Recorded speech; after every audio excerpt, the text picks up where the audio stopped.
Our reading this morning is taken from the book of Acts, chapter 8, beginning at verse 26.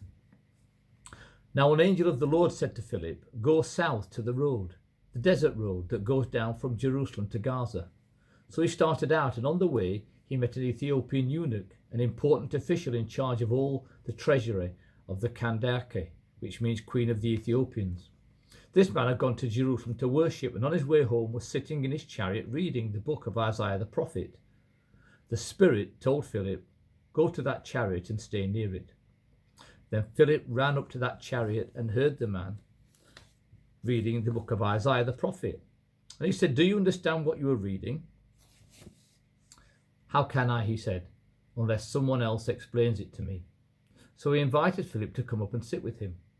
This is the passage of scripture the eunuch was reading.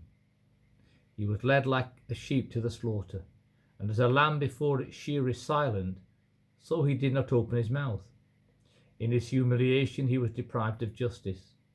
Who can speak of his descendants? For his life was taken from the earth."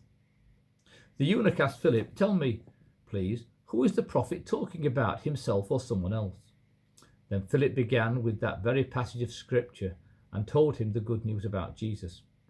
As they travelled along the road, they came to some water, and the eunuch said, "Look, here is water. What can stand in the way of my being baptized?"